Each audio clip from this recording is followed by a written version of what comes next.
Hey guys, welcome to today's 1/6 Galaxy quick look review. And as you can see today, we are going to be taking a look at MMS 505 Luke Skywalker Snowspeeder Pilot. So for those of you that aren't aware, this was supposed to come into stock at Pop Culture this week with all the Scout Troopers and all the Boba Fett 2-pack and the Marvel stuff. Basically it was supposed to be a part of everything that came in. The Gideon, the Ahsoka, and for whatever reason, which was probably the batteries, once again, this is one of those figures that did not update on Icon, it did not update on Pop Culture, it's still on Pop Culture's website, but collectors are pretty much in limbo. So thankfully, I purchased this from Michael, I hope I'm saying this right, Shang or Zhang, at Sunnybank. He posts a fair bit on Gumtree and Facebook Marketplace. So yeah, he's a real nice guy. Spent about 10 minutes having a chat to him. I would be keen to purchase more from him in the future if he posts things that I'm after. So yeah, at the current stage, I don't know whether Pop Culture are going to release this. It's pretty much the same case as the Anakin. Some people are still being told to hold on to their orders, while other people in the group have gotten that cancellation email. It's just one of those things that we have to bear with until we finally get a definitive response. Anyway, let's take a look at our box. So this is actually the slipcase that is over the box. It does appear to be that shoebox design, but with this figure, it has that 40th Empire Strikes Back logo, and we know what that means if you've had the previous Empire Strikes Back stuff with this logo. So it does have the Hot Toys logos there. It does that it's MMS 585 Snowspeeder Pilot Luke. Get a wonderful picture of the figure there. Spinning it around, there's not much a lot to it. It is a slipcase. We get our logos, and that's about it. So when we take the slipcase off, we get this wonderful 40th anniversary style box, which does open from the top like a normal, basically what they had for the retro packaging. So we can see again another wonderful image of the figure, the Empire Strikes Back 40th anniversary collection. Empire Strikes Back again, the Luke Skywalker telling us it's just the Snowspeeder Pilot Luke. We got all our Hot Toys logos there. Yes, I've already taken all the trays out, but you would see the trays and everything through there looking really quite nice. When we turn it around, we do get an awesome image of the figure with the visor up and the helmet on, with some of his accessories. We do get another picture of the figure. Perhaps more of a Dagobah pose, but with a Hoth background, which is a little bit weird, but it works. Again, our logos are repeated there. And then perhaps one of my favorite things about these boxes is these little action shots that they do that showcase some of the accessories. So you can see the helmet and then the harpoon grappling gun thing there, which is really quite nice. Don't think there is anything on the bottom. Just double check. The bottom just says Empire Strikes Back. Alright, so since that is done, let's take a look at our accessories. So we do have a separate hand tray when you open the box. So there is our light up hand and our detonator.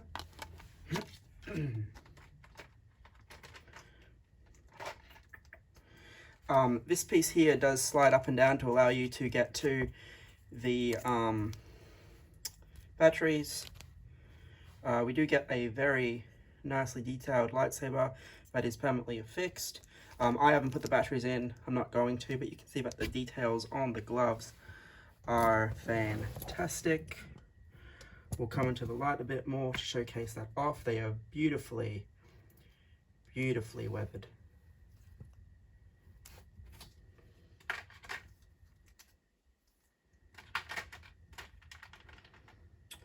So we do get gripping hands.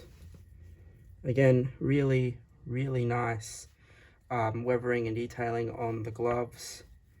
You see in there the stitching. Then we get the same for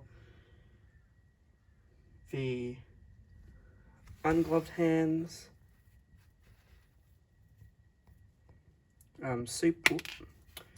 Super nice detailing on the hands.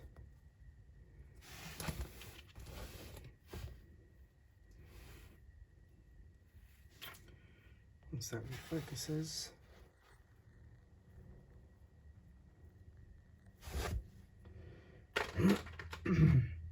Trigger hand.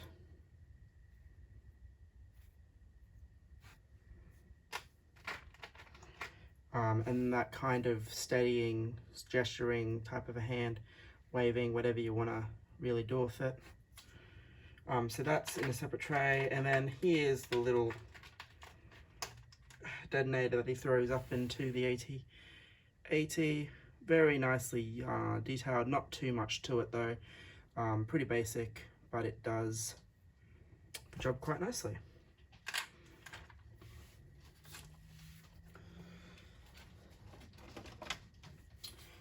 So we do get the standard lightsaber, so typical Skywalker hilt.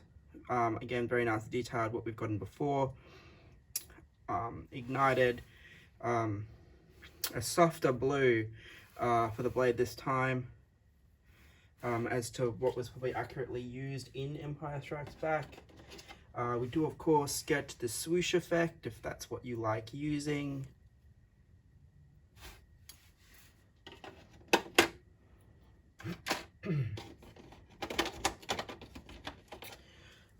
We do of course get Luke's blaster, really, really nicely painted. Some weathering to it, some wear to it, especially on the end of the blaster there. It's phenomenal.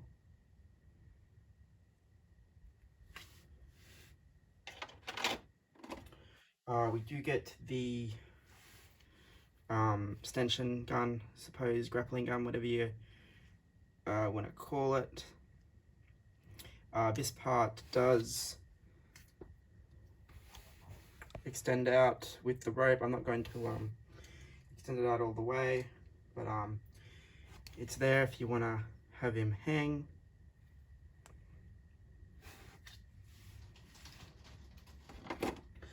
Now what's interesting is the hairpiece is removable to allow you to put this on top. So this is obviously the inside of the helmet, the padding of the inside of the helmet. The outside is really well painted, obviously not too much on the inside because you're not going to see it, because this is just going to come down, and then you're going to build the helmet around this and the head sculpt. Now they also give you the mirage of a chin strap being attached to the helmet. Now mine wasn't packaged straight, so you can see there's not much detailing to the chin strap itself. Now the instructions say that this should really be straight like that, and then it would just slide in. I still got it to slide in and sit there after a bit of futzing around. Not too sure if many others were warped due to the amount of time these have been sitting in the box, I suppose. Like I said, it wasn't a big issue. It's just something that was there. Then of course we have the helmet itself, and oh my god, I think this is the best 6-scale helmet we've ever gotten. The weathering, the detailing, this does slide up and down. You got the mic. Yeah, this the detailing on this is just insane. Now you can't actually just straight up slide it on. You actually do need to, you can see it separates, and the instructions tell you how to do that. Basically this part here lifts off and then you split it, You choose to have the visors up or down, and then you just build it around that piece once it's on the head sculpt. It's not too hard to do, but it is a bit fiddly, especially trying to get it to fit around the head. Now we do also get a display stand. So what's really cool about this, unfortunately there is no metal nameplate. Now I've had a lot of people complaining about the X-Wing. Because of the bigger engines and whatnot, it's the X-Wing from The Force Awakens, not the X-Wing from Empire. I don't think it's really all that noticeable, but I suppose there are people that want to mention it. And I think it's also because you can see just the 2 jets instead of the 4. But yeah, we have the Rebellion logo. It does say Luke Skywalker. And then we get a really cool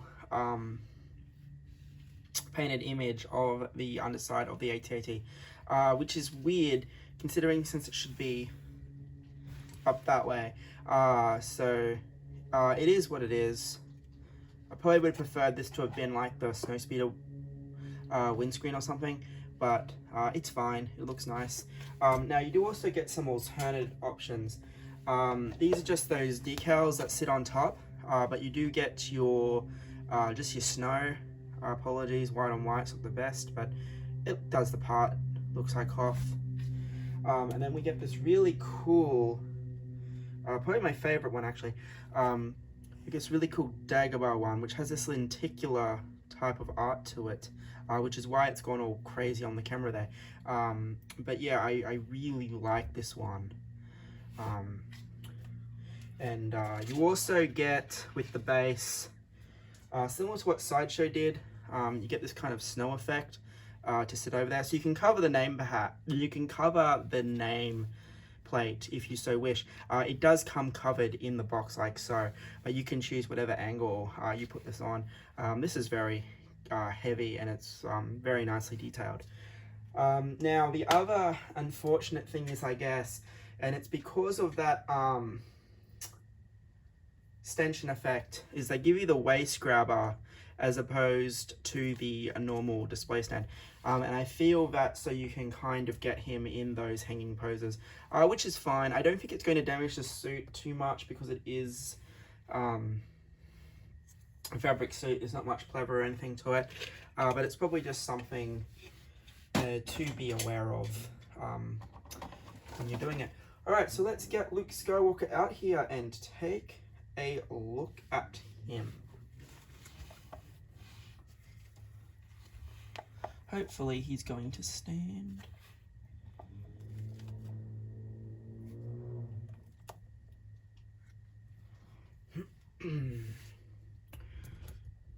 All right.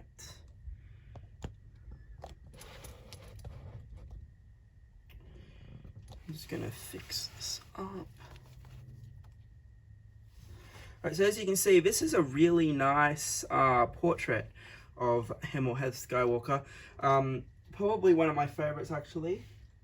I did actually think that it may have been really close to the Return of the Jedi one, and that's just been painted slightly different to give him a slightly younger look, as this is the Empire Strikes Back. But nonetheless, it's a really nice sculpt, and we get a unique hairpiece. Now you can see one thing they've done, obviously aside from the sculpt and the paint, one thing they've done much better than the old Sideshow versions is the weathering on the flight suit is really quite cool as well. So it probably suits more of a Dagobah theme.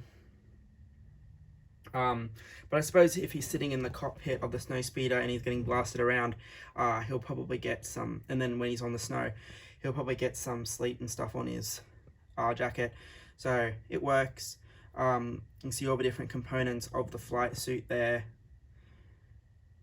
coming down. These are kind of like a mixed media fabric type of thing, glued in place. They do their job. It probably makes him slightly unbalanced, but it's nothing I would worry about. As you can see, he's standing here fine without too many issues. Moving him around obviously is what's going to so that's more of that awesome weathering on the flight suit. I have accidentally left one piece of plastic on him. I apologize for that. He does, if you move this hand here, articulation isn't going to be too bad because it's just a puffy raincoat type thing. You can see his holster. It does function with a magnet. We'll just close that off. So yeah, you can see his holster with the magnet. More of the flight suit. There's those boots coming down. You can see the anklet there. Do the other side, hopefully.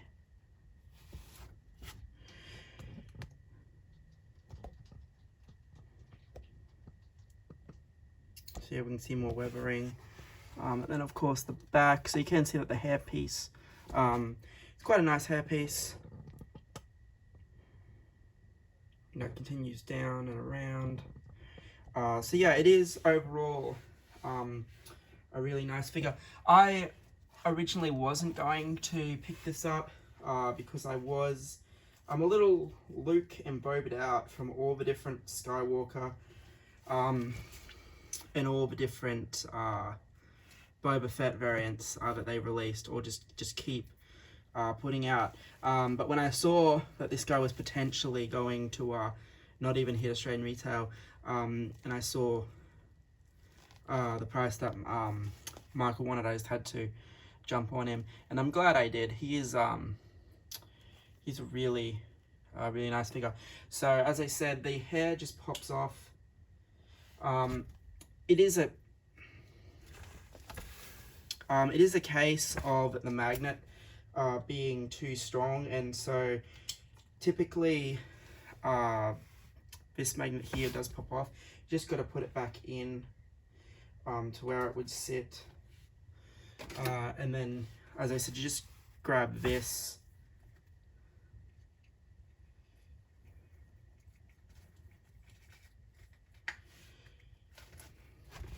and then that goes over, and you just kind of play with it to get it where you really want it. And so it looks a bit like that, really.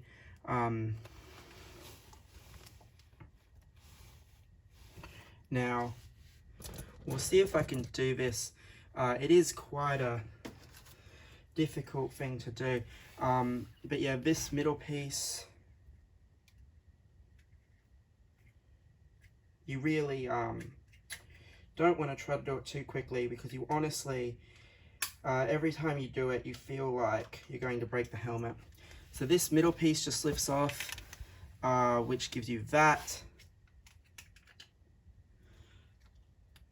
And then it really just splits apart. And then what you're doing is they recommend you take the sculpt off. But if you maneuver it right, you should be able to just get it around the puffer bit of the jacket.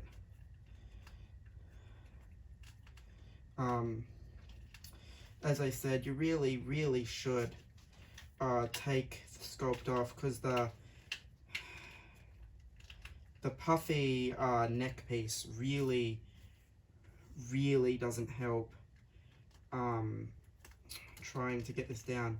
Now it does tell you to consider whether you want the visor up or down before you put it on the figure.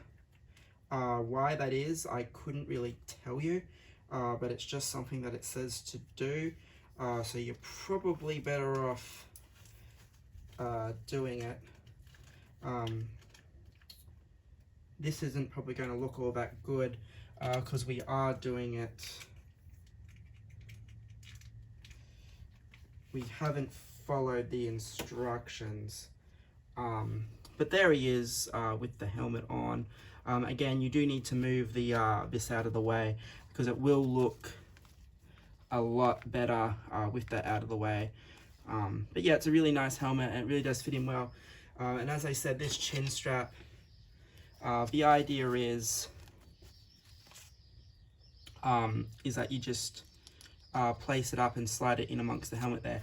But we're not going to do that because, as I said, we really didn't follow the instructions there, and the padded flight suit is going to hinder us quite a fair bit.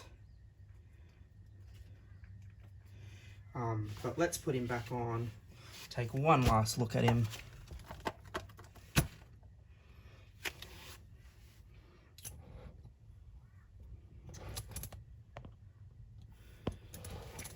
So yeah, as you can see, the helmet itself really does look quite good. It is a little bit off center, as I said, because, as I said, you are really supposed to do it with the head sculpt off, so you're not interfering with any of this.